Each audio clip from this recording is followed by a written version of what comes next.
Paris Hilton defends Bad Baby, Khloe Kardashian reacts to photo fail, and the Mr. Beast crew gets exposed. All of that and a lot more, but first if you could do us a big favor and smash that like button, we would really appreciate it. With that out of the way, let's begin the Inform Overload Weekly Roundup. So first things first, we have to talk about Paris Hilton defending Bad Baby. As many of you know, Paris Hilton herself has come forward to expose abuse in these private institutions for troubled teens. Now she has linked up with Danielle Bregoli, who as of late also exposed what was going on at the famous Dr. Phil Turnabout Ranch. According to TMZ, Paris has also been in contact with Danielle about working together to spread awareness in regards to Breaking Code Silence, which for those of you who don't know is an organization that advocates for the survivors of facilities like this. After Danielle released her initial testimonial about what she experienced during her stay at the Utah ranch, Paris immediately sent her a DM. Danielle claimed to have been subjected to absolutely cruel treatment that included sleep deprivation, malnutrition, unsanitary conditions, and a plethora of abuse. She also said that many other teens who attended the ranch also share a similar story. Paris Hilton herself took part in a documentary that alleged abuse at Utah's Provo Canyon boarding school, and even recently testified in support of a Utah state bill that would ban mistreatment at youth facilities. And that bill did get signed into law, and Paris was actually in attendance for that as well. Although it's not clear how exactly the two will collaborate further on this issue, Paris did tell TMZ that she fully backs Danielle, and in a statement posted online she said, "I support all survivors who share their personal experiences within the troubled teen industry, and I am proud of Danielle for using her voice and her platform. It is wonderful to see more public voices take on this industry." So far, Turnabout Ranch has not addressed the allegations, and Dr. Phil has simply chosen to distance himself as much as possible. If the ranch does release a statement though, we will be the first to let you know. And now, a word from our sponsors. Click. Hey guys, how's it going? Jared Bronze with the Adventure Challenge. How are you? I'm holding it upside. No, I'm holding it right side up. Okay, here we go.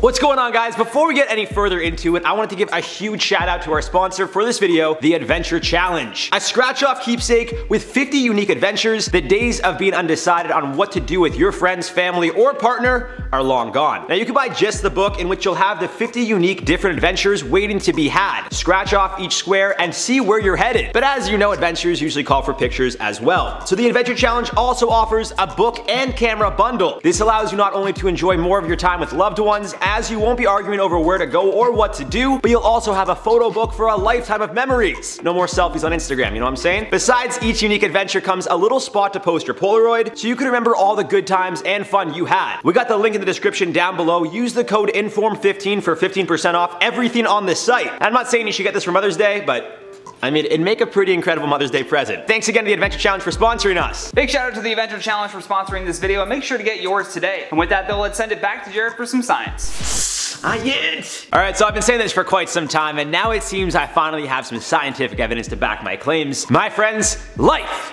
is a simulation. Science! Taking a TikTok of all places, because that's the way she goes nowadays. Neuroscientist Jocko Stock, which that's his TikTok account name. I don't really know what his real name is. I'm just using that as his name because it's a TikTok name. He explained why, and you guys know why. Science! In a 6-part TikTok series, he more or less goes in depth about his theory, but warns viewers that if you're prone to existential crisis, maybe don't watch. And with all that out of the way, let's talk some science, baby. So in a nutshell, Jocko more or less goes in depth, explaining how there's much more to life than what we could see, smell, and hear. Just because our sensory organs can't perceive something doesn't mean it's non-existent. As he explained in one of his 6 TikTok videos, I quote, "All of our sensory systems have evolved to pick up relevant information in our external environment. For instance, our eyes are sensory organs that have evolved to pick up light from the electromagnetic spectrum." He goes on to explain that we could only perceive a very small percent of what's actually out there right before our eyes. Unsurprisingly, the same can be said for our ears, which only picks up on sound waves and frequencies between 20 Hz and 20 kHz. And when speaking about our hearing, Jocko explains, I quote, "That's why we can't hear most animals. Believe it or not, they talk and sing. Even crazier, so do plants. Some plants even appear to scream when you cut them." Now, if screaming plants being cut doesn't ruin your day, I'm not sure what will. So let me cheer you up by yelling science.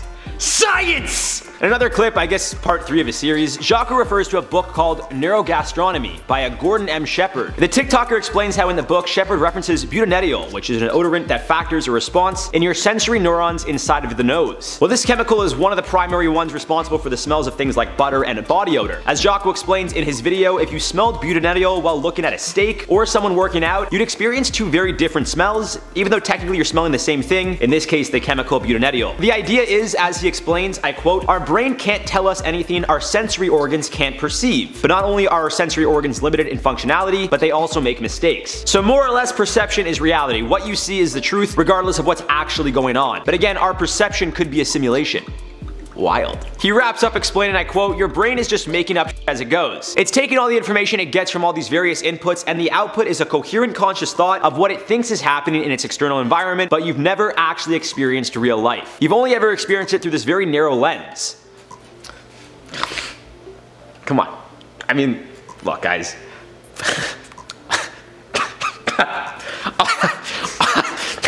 All I can say is science! Back to Johnny for some feel-good news, because this story has me all woozy. Thanks for those updates, Jared. Now let's move on to some feel-good news, shall we? Today our hero of the week is 8-year-old Jackson Dempsey from Hazleton, Pennsylvania. When you think about superheroes, you think of people who in a moment of peril do not hesitate, but rather leap into action, and that's exactly what Jackson did. When he realized his 20-month-old sister was choking on a chicken nugget, he didn't panic. Instead, he simply directed his dad to pull the car over and then began to dislodge the nugget from his sister's airway. According to Jackson, he learned the life-saving technique after watching WWE superstar John Cena perform the maneuver on an episode of the Nickelodeon show called The Substitutes. Jackson explained, saying, "We were driving to my haircut and I noticed she was starting to choke from a chicken nugget from McDonald's. I told my dad to pull over, then I was starting to pat on her back and it got out." John Cena even heard about this story himself and sent a personal message saying, "I heard a story about you and it really touched my heart. A story that in a time of crisis you were brave enough to take action. Usually when bad things happen, one of the toughest things for all of us to do is take action. You jumped right in, helped out the best you could. By doing so, you saved your sister's life. I really want to say thank you for being you, Jackson. Thank you for being an inspiration, and thank you from all of us." With that though, let's enter over to the Spill Zone with Mackenzie for an update on the Mr. Beast crew and Khloe Kardashian.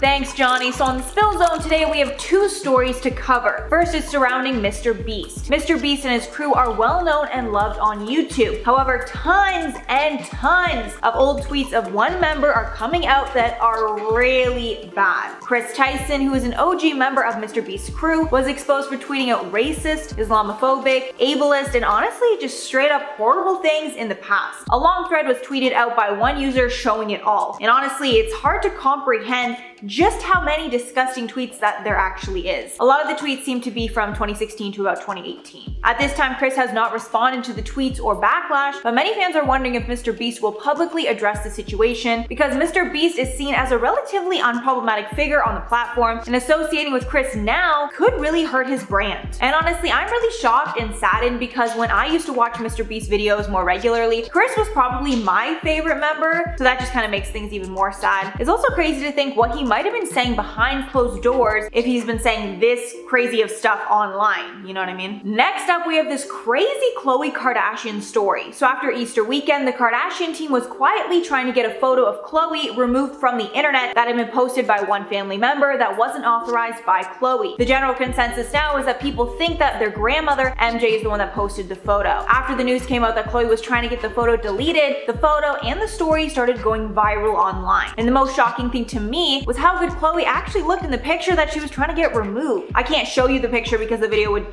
get taken down if I did, but it was a picture of her in a bikini with no makeup on, and since it was not photoshopped, there were some imperfections with the photo, but nothing that I would have ever noticed, and she still looked amazing in the picture. Then on Wednesday night, in a response to all the talk online, Khloe live streamed showing off her body so people could see how she really looked. She also posted to Instagram with a long statement on the matter, as well as another unedited video showing off her body. In the long caption, she said in part, quote, "When someone takes a photo of you that isn't flattering in bad lighting or doesn't capture your body the way it is after working so hard to get to this point, you should have every right to ask for it not to be shared, regardless of who you are." Continuing, quote, "It's almost unbearable trying to live up to the impossible standards that the public have all set for me. For over a decade now in photos, every single flaw and imperfection has been micro-analyzed and made fun of to the smallest detail, and I'm reminded of them every day by the world." With her adding further that she's always been shamed for looking differently than her sisters, being called the ugly and fat sister, as well as people speculating that Robert Kardashian isn't even her real father because she looks so different from her sisters. And even though she's a public figure who is very privileged, she still asks to be treated as a human being. Finishing off, the people need to do what makes them happy. And it seems that as of now, there's a somewhat negative reaction to the post, as many called out the fact that she has had cosmetic surgeries and is not owning up to it, saying that what she showed in the live stream isn't actually natural. And others saying Khloe and the Kardashian family are actually the ones who have contributed to the unnatural beauty standard online currently. Honestly, I'm not sure what to think with this story, but all in all, it's just a really sad story. It's sad that Khloe's in such a bad place mentally that she needed the photo taken down. However, I do think she is allowed to have a photo removed if she really wants, because it must be an awful thing to have a photo you hate available for the world to see and criticize. I would really love to hear your thoughts on this one. This is kind of a wild story. Now back over to Johnny for the comments. Thanks so much for those updates, Mackenzie. Well, folks, that has been today's show, but before we get out of here, let's check out some of your comments from our last weekly roundup. Bella says, all I think of when I see Nas X shoes is these are red bottoms, these are bloody shoes, in Cardi's voice.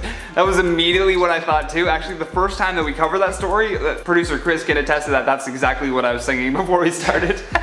Izzy Creative 24/7 says, Jared is a god. Okay. Can we just appreciate that his voice is smoother than butter? I'm sure Jared will love this comment. Cats Over Brad says, I don't recall a pair of shoes ever creating this much drama in the news before. Have you heard of Crocs? Fluffy Pink Chaos says, I get most of my news from you guys. Keep up the freaking fantastic work. We definitely will, and thank you for always watching. Denise Dorsey says, one day I accidentally came across IO. I loved it. Now I'm addicted. We will be here to keep feeding that addiction. Thank you again for watching. But for now, that has been today's show. Big thanks to Jared Bronstein, Mackenzie Smith, and our editing god, Daniela. I've been your host, Johnny Rogers, and until next time, stay classy, YouTube.